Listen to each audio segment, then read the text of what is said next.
कंटाळा आला या जिंदगीचा. किती विचार करायचा नाही, काय विचार करून करून करून डोक्याला शॉट लागून गेलाय. काय करू नेमकं, कसं करू काय कळणार. काय काय विचार केला. वडिलांना मोठ्या कारमध्ये बसवायचं, आई वडिलांना बाहेर कुठं तर फिरायला घेऊन जायचं, त्यांच्यासोबत वेळ घालवायचा, त्यांना समाजात इज्जत वाढेल असं काहीतरी करायचं.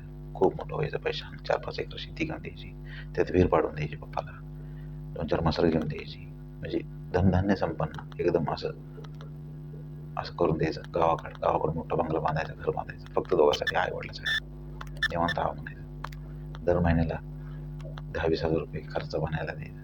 पप्पाला गॉगल घेऊन द्यायचा, पप्पाला 4 व्हीलर शिकवायची, पप्पाला बुटं घ्यायची, जीन्स घ्यायची, शर्ट घ्यायचा, चांगलं स्वेटर घ्यायचं. पप्पा असं चाललं तर असं हिरो वाटावं, असं करायचं. ही मग नुसती स्वप्न रंगत बसली, जिंदगीभर स्वप्न रंगत बसायची, खरं काहीच उतरत नाही. हे यूट्यूब तर साथ देईल म्हणतंय, ह्यानं पण साथ सोडली. किती व्हिडिओ टाकले मी ह्याच्यावर, 100च्या वर व्हिडिओ गेले. कन्सिस्टन्सीच्या आईची का कन्सिस्टन्सी म्हणजे काय, किती तर कन्सिस्टंट राहिलो ह्याच्यावर. कुठं कुठं नाही तिथं व्हिडिओ काढले.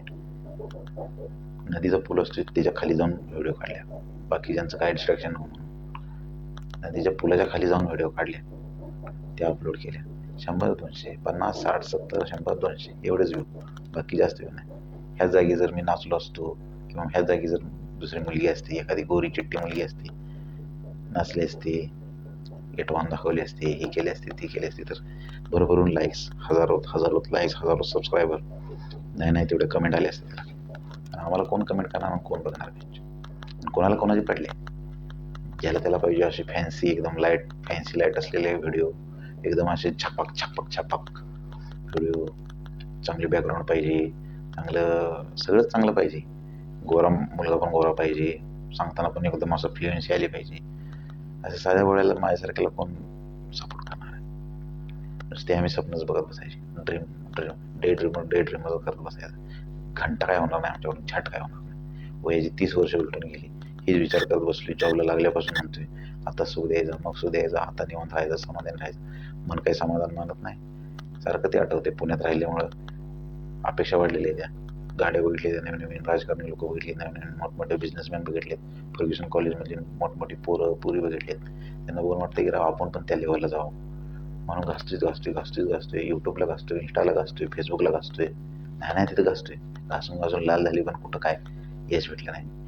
जिंदगीत कुठलीच गोष्ट सुखासुखी भेटली नाही.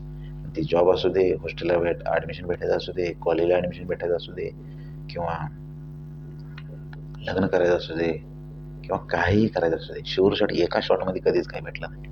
त्याला सारखं रडत पडत 1, 2, 3, 4 वेळा ट्राय करायचं, मग 5व्या 6व्यांदा भेटणार. असं शॉट करायला घेतल्या गोष्टी झाल्या असं कधीच नाही. इतकं म्हणजे गांडून शिवाय. बरं सगळं जाऊ दे, मी विचार कोणाचा करतो, फक्त आईवडिलांचा विचार करतो, की बाबा जेणेकरून चांगली पैसा पाणी कमवून आईवडिलांना सुखी समाधानी ठेवावं, एवढंच माझं म्हणणं होतं. त्यासाठी ट्राय करतो यूट्यूबवर, पण ते सुद्धा होत नाही. 30 वर्ष उलटून गेली. जॉबला लावलं 2020ला, जॉब पण असा लागला की त्याच्या आईला काय म्हणे सगळं कपडा पाण्यात भिजवून कसा पिळल्यावर जसं त्यातनं पाणी निघते ना, तसं सगळं रगात शोषून घेतोय जॉब.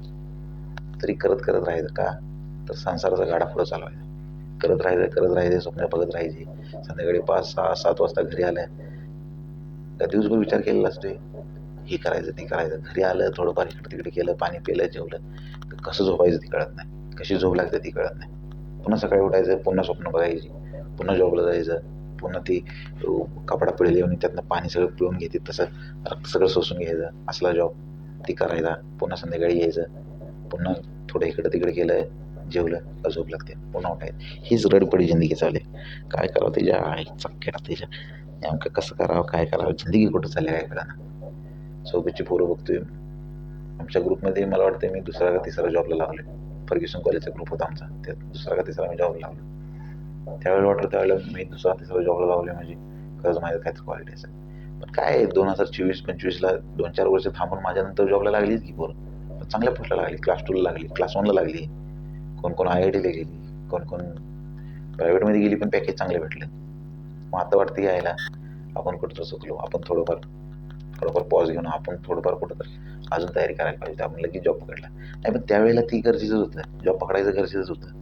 जॉब नसता पकडला तर आई-वडिलांची हालत लय बेकार झाली असती. पप्पा तिकडे 2-2 जॉब करत होता. आई तिकडे 2-2 ठिकाणी कामाला जात होती. घरी शिवणकाम करायची, दळण करायची. गिरण आहे आमच्या घरी. दळण करायची, शिवणकाम करायची, पुन्हा भांगलायला जायची. पप्पा गोडापूरमध्ये जाऊन वॉचमॅनची ड्युटी करून येऊन माटगावमध्ये दुकानात काम करायचं. त्यावेळेला ते जॉब पकडणं बरोबरच होतं. पण त्या जॉबमध्ये असा मी सापळ्यात अडकलो, त्या वर्तुळात असा अडकलो की त्यातून बाहेर पडायला मार्गच भेटला नाही. किती भेदलं, किती भेदण्याचा प्रयत्न केला ते वर्तुळ, पण ते काय वर्तुळ फोडण्याचा मार्गच मला सापडला नाही. सायमल्टेनियसली यूट्यूब करायला घेतलं. ह्याच्यात कन्सिस्टन्सी त्याच्या आईला त्या कन्सिस्टन्सी आहे. कन्सिस्टंट म्हणून नाही ती करत बसलो. पण ह्यात पण काय